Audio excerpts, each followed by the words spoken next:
Welcome, hello, buongiorno. We are back with the Backyard Basketball Podcast, Liquid smoke. presented by the Ordinary Podcasting Network. We had an awesome week. We just wrapped up 2 over/under episodes, and we are hitting you once more. Yeah, man, some great games tonight. NBA sure knows how to hit it off on the 75th season of basketball. It's kind of crazy. 75 years. It's a lot of years, man. A lot of mileage. Sure Yeah. has. A lot of mileage. I'm trying to think. It hasn't been popular as long as 75 years, though. No, it's definitely had its ebbs and flows. Its ups and downs. Some golden decades and some not so great decades. But where it's at today, like you can argue 75 years into the making, you've got one hell of an incredible product on your hands. Oh, yeah. Oh, what it's turned into today is amazing. Like as a business, as a culture, as a sport, it's taken off. And like the production value, it just look at those rings, for example. Oh, yeah. You know? If anyone hasn't seen, you got to take a look at these Milwaukee Buck rings / pendant necklaces that they can turn into. Yeah, that's kind of cool. They were like, let's try something different. Yeah. Do they even have like a QR code on them? Yeah, so it must be either like a safety thing or it's like some sort of hidden treasure. Yeah, it gets them started on like a national treasure with Nicolas Cage. They go on an adventure. Be honest, Nicolas Cage. Stuff. Yeah. Well, maybe it's a funny security measure. Maybe it's like it's too dangerous to have on your finger. Why not just have it around your neck? Yeah. If there's hidden treasure attached, it's all that much more dangerous. Geocaching, man. It's so popular these days. It's probably an authenticator. This is the authentic real deal. I think you're right. But awesome to see that they got those rings. And I mean, they sure showed why they're the NBA champions of last year and their butt whooping of a game they handed tonight. Holy crap, man. Yeah, that was an impressive game. It looked like the Lakers had them by the balls there for a bit. The Lakers really had the Milwaukee Bucks by the balls. They were playing Brooklyn, man. Oh, that's right. I thought we were talking about the Lakers and the Golden State game. We didn't get a chance really to watch, it's a basketball pod, but there's a lot of sports going on. We were catching some of the game between the Bucks and Brooklyn, but we caught most of the Lakers game, which we'll get to in a bit. That's right. Yeah, we had a hockey game also on our hands. There's just a lot we're juggling right now, people. We're sorry. But like what a great what a great game. And there's a question I want to ask you here. Well, I might as well do it now because it's going to lead into where I'm feeling. So I want to know, because we didn't do this on our East and West, your pick for the finals. Who do you think is going to go in the finals and win, and by how many games? I think, who do I think is going to win the finals? I think it's going to be between the Los Angeles Lakers and it's so funny. After our over-unders, I had some serious remorse and regret over I got you on that one. Picks. But I do think it's gonna be the Lakers, and I don't think I want to put it past the Milwaukee Bucks to be there again. And I'm groaning, and others are groaning because I went under on them. But how can you doubt Giannis? You can't. I'm not groaning. I'm not groaning because I picked over on Milwaukee because this is the whole reason. Dude. So good. Who's going to stop that team? Who's going to stop that team? I think the Lakers might, but the issue with the Lakers is if Russell Westbrook is ever going to hit any buckets. No, man. Bucks.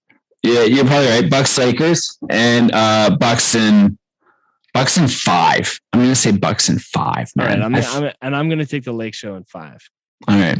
All right. Yeah. It's gonna be a quick series. It's gonna be a evisceration of Giannis. This is a coming of age of Giannis. We always talk about this, like, Kevin Durant's the best player this year, and LeBron's an amazing player. And look at all these awesome players that we have in the league, and we have this plethora of talent in the league. But we've also got these guys that have come in, and they don't just rescind. Like Giannis came to the table last year, went supernova, Super Saiyan mode, and it's just not like this guy isn't going to appear next year.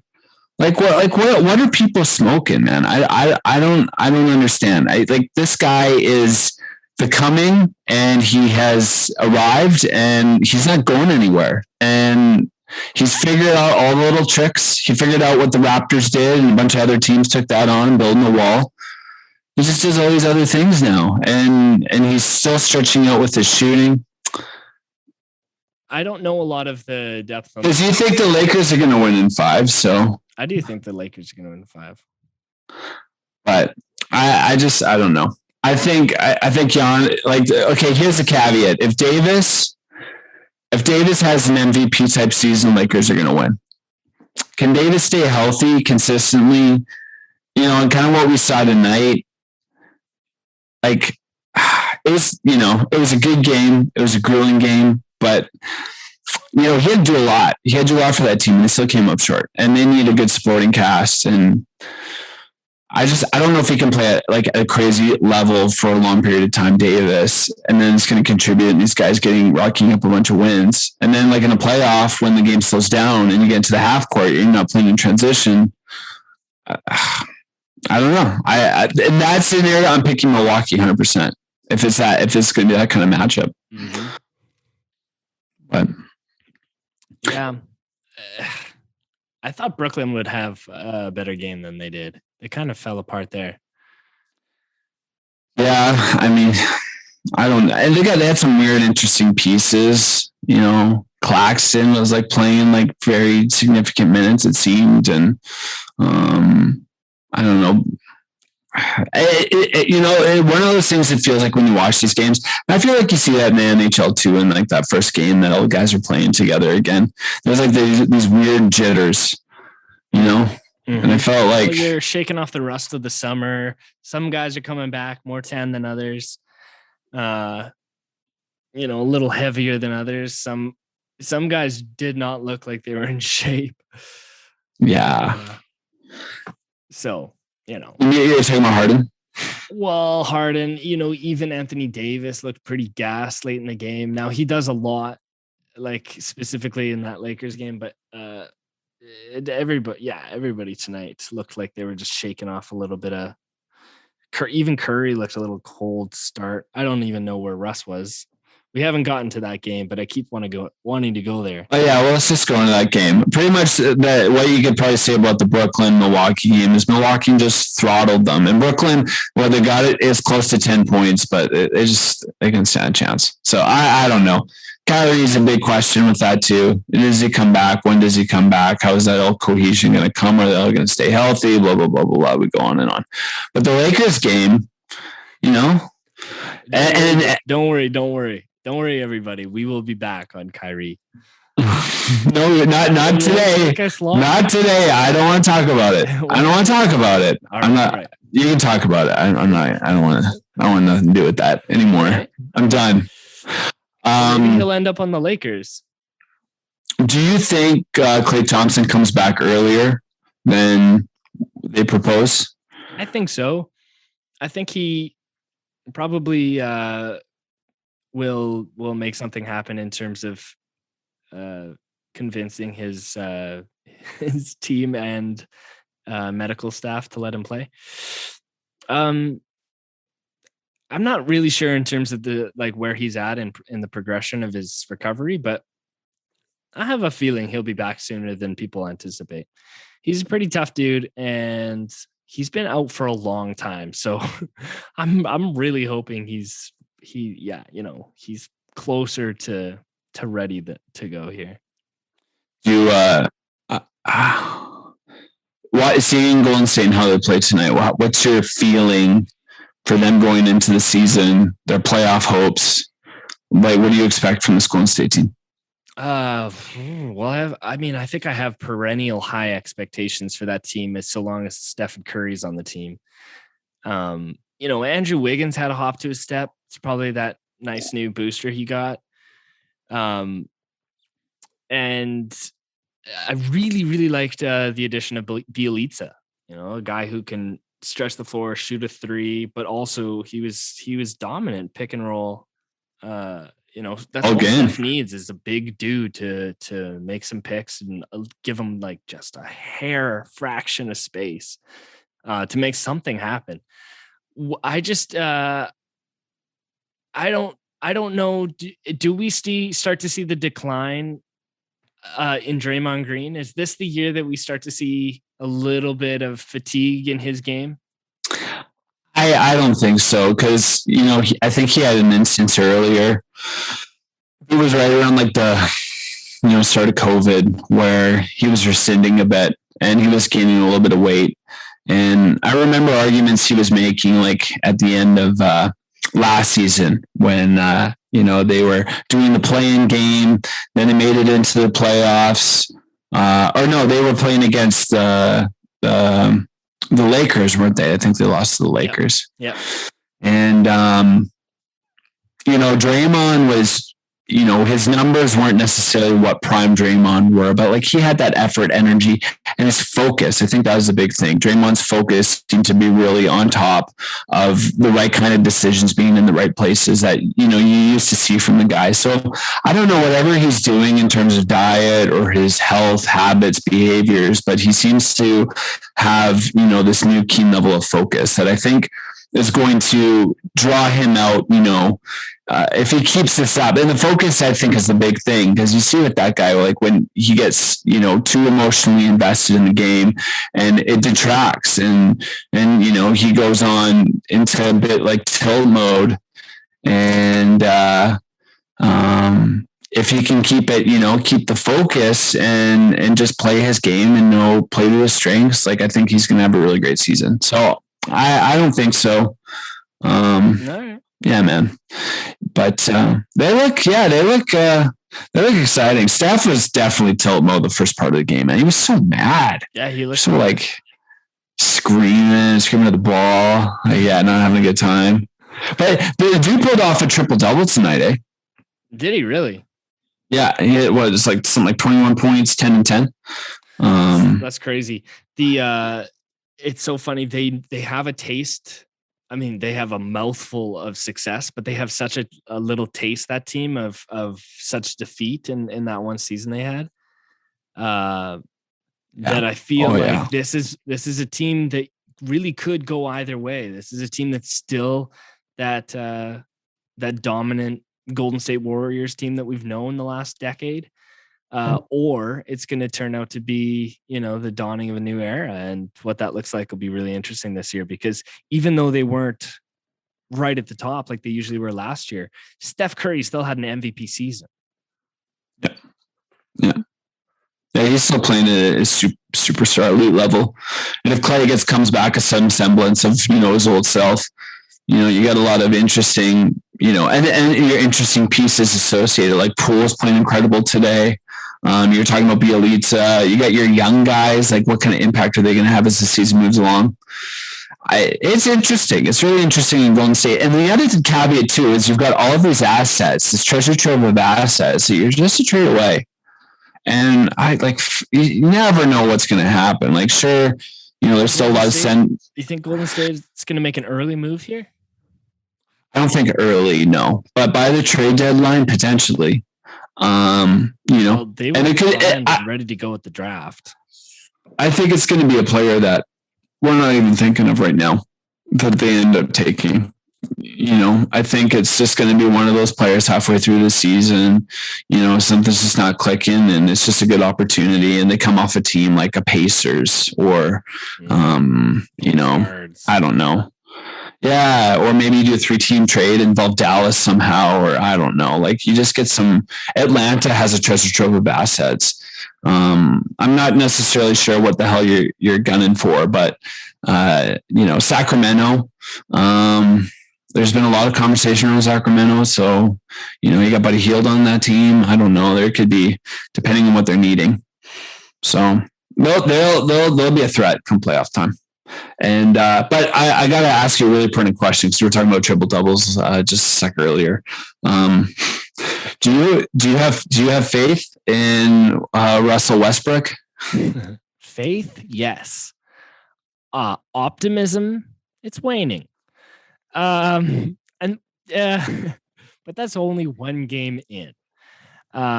So first game jitters. First game jitters. He's in LA. It's all exciting. You got big fancy people all around you in a big fancy stadium with the best fancy players around you on your team, and you're wearing. You think so fancy? Outfit, and Russ is a fancy guy. He just was a little. He's just a little fancy tonight. Yeah, he wasn't as fancy tonight. He fancied a lot of air balls. A lot of bricks. Looked good. Like the way he can pass the ball into LeBron willy-nilly, the way he can kind of get a transition going quickly. His outlet pass is, very good. I like him on this team. I think that's a player that they identified they needed, and it's kind of proving to be the case. He just needs to be able to add the shot for him to actually be a really scary threat. I feel like there should be some, Chuck was saying that earlier too. And I was agreeing with that sentiment, everything that you say too, this assertiveness, I'm going to go get my own, and there seems, I could see it more in the second half, a little bit more of this aggression that we know Russ to be. But he can't, and I get it. It's probably got to be quite a challenge to figure out how you play in the momentum and speed of the game when you're actually in the moment. Yeah. You can't practice for that. So I think it was really cool too to see, some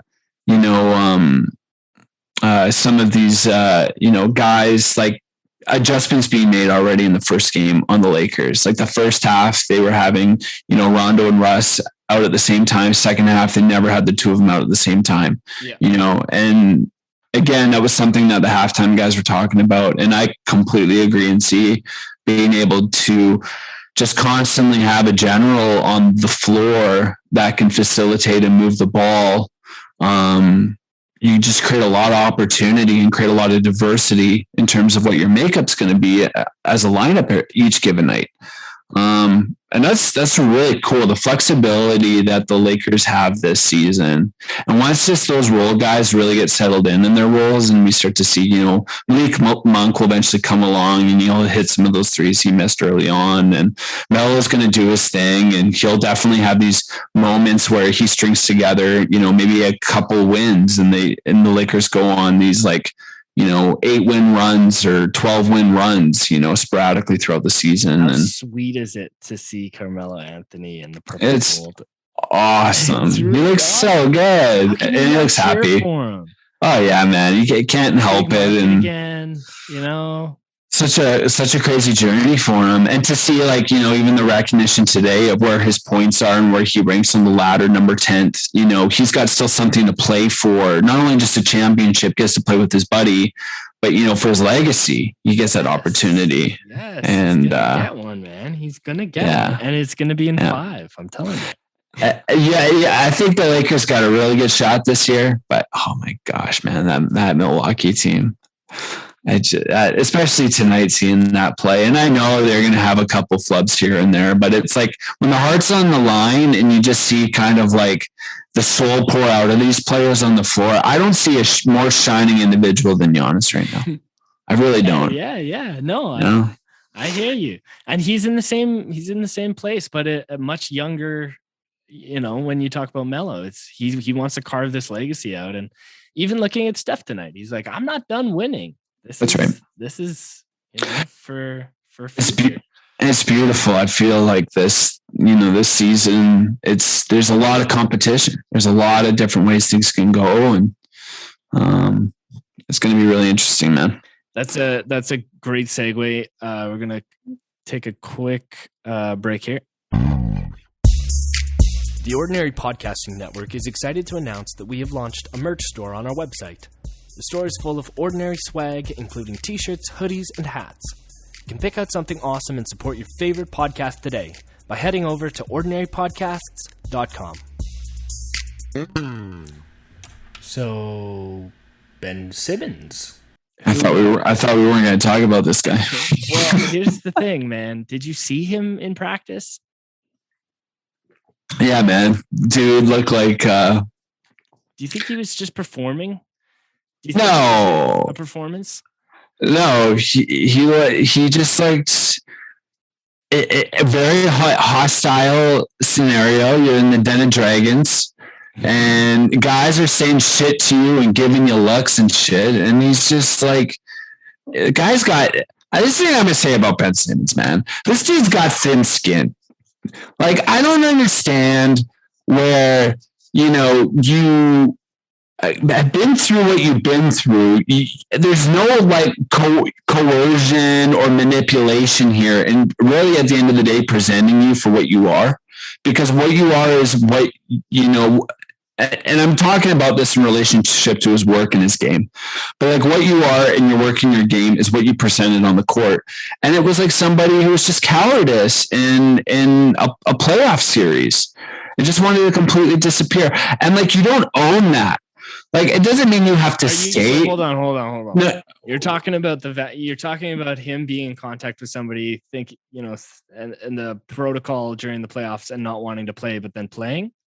No, talking about him, like, passing up a free, dunk to a guy who, Matisse Thybulle, who's surrounded by two dudes. So you're talking every fourth quarter in his last series, he probably scored total in all those, 6 games. He scored like a total of 5 points in the fourth quarter in all of those games combined. Like, that's just inexcusable. And this is just my point of view. This is Chris's world here for a moment. Own your mistakes. Doesn't necessarily mean you have to stay there. And if people want to view you that way, fuck them. Just turn your back to them. But own where you are screwed up. Make amends. And again, if your intentions want to leave, be a professional. That's the thing at the end of the day. You don't even have to be amicable with these guys, but be a professional. Show up. If you were just giving effort at practice, Doc Rivers, especially Doc Rivers out of all coaches, probably the most, I don't want to say lenient, but the most empathetic. He's a very he's a very empathetic coach, because there's a lot of great coaches out there in the NBA. Of course. He's a very empathetic coach that really listens to his guys and really sees their point of view. So he would give Ben Simmons an audience, absolutely. But if Ben Simmons, which he wasn't, not even giving effort, the fact that Doc Rivers, out of most coaches in the NBA, like, how many more coaches, if you think about this, Bray, how many more coaches would you go through the list of coaches that would have told him to pretty much F off earlier on in the practice than Doc Rivers did in the moment that he decided to pull the trigger? Yeah, well, and this is what I want to come to is this practice and this. So for context, he got suspended yesterday or today. Whenever he's not playing the first game. He's not playing the first game for his actions in this practice where he was asked to come into a drill and didn't want to do it or whatever happened. And then Doc kicks him out. It is such a privilege to be in the position he is in. You're a professional athlete. You're making millions of dollars, and this is your job, and this is the station in which you have to do your job. Philadelphia, okay? You didn't have a very good performance review the year before because of your performance. You work on it. You come in. You've got to have a chip on your shoulder, but put it to good use. And come in and be the dominant Ben Simmons that you were when you were drafted first overall. But this kind of whiny, I don't want to be here. I've said I don't want to be here. Eye rolls. they don't believe in me, so why do I care? Like, it's bullshit. You're a team, and this is a team sport. So this is my problem with Ben Simmons here. It's not about him as a player. It's about him as a teammate, and I don't see how, it's mind-boggling, man. And it's this, I mean, it's very similar to what we're talking with Kyrie about. That's more of like a moral dilemma and a personal choice, but also, there's a professionalism that's missing in all this, with it, like you mentioned. Yeah, man. Yeah, no, I agree. And I don't know. I mean, these individuals, like eventually Ben will be traded to another team. Eventually Kyrie is going to go and get his vaccine. I'm sure that'll happen this season at some point. Adam Silver's going to pick him up. Pretty much. Yeah, he's going to. They'll give him the stab in his sleep or something.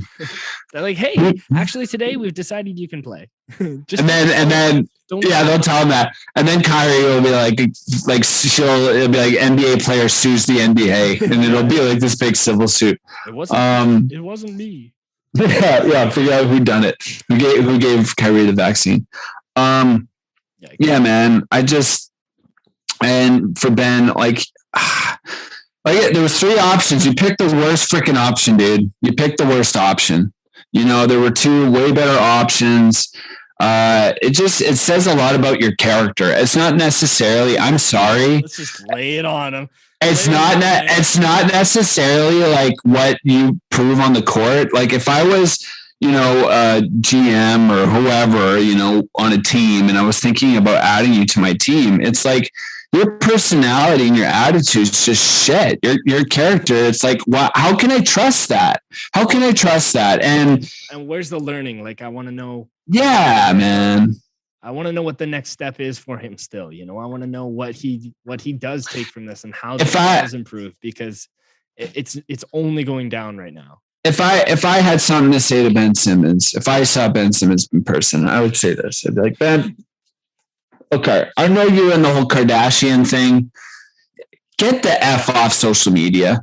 Just stop with social media just for a year. Just for 1 year, no social media. Doesn't exist. It's not important. I think it is. I think part his image, how he sees himself, or his consciousness thinking about how the world or whatever perceives it. Fuck him, man. Fuck him. It's your own world. Put the blinders up and just focus on you, dude. Focus on you and what makes you happy. And the Kardashian of the world, Chloe or whoever the hell you were dating, is not going to make you happy, man. What's going to make you happy is the whole reason why you did this in the first place. Focus on that. That's one thing I'd tell him. And the other thing, he's not doing that though. Maybe he is. This is what he wants to do. I don't know. I don't. He still posts stupid photos of him in cars on Instagram. And it sounds like you look at them. I have looked at them, and I'm not saying anything about me here. I'm saying I'm not playing in the NBA right now. Okay. So 1 would be that, and 2, shoot with your left hand. Those would be the 2 things I'd tell Ben Simmons. What was the last one? Shoot with your left hand. Shoot with your left hand. Wait, Isn't he left-handed? Yeah. Well, he's like ambi, but he shoots with his right hand. He shoots with his left. Kevin O'Connor said it for years. Huh. I don't know. The more I look at it, the more I can't help but agree. His tendencies, like, I feel like he's a better finisher with the left than he is with the right. So. Whatever, dude. How are we gonna? You gotta relay that information to him, because if he doesn't already. I'm gonna write it on the scroll, and I'm gonna attach it to an owl, and hopefully it gets to him in Hogwarts. So, so last thing here before we go, man.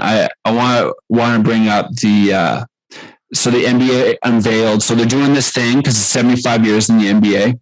So they're doing.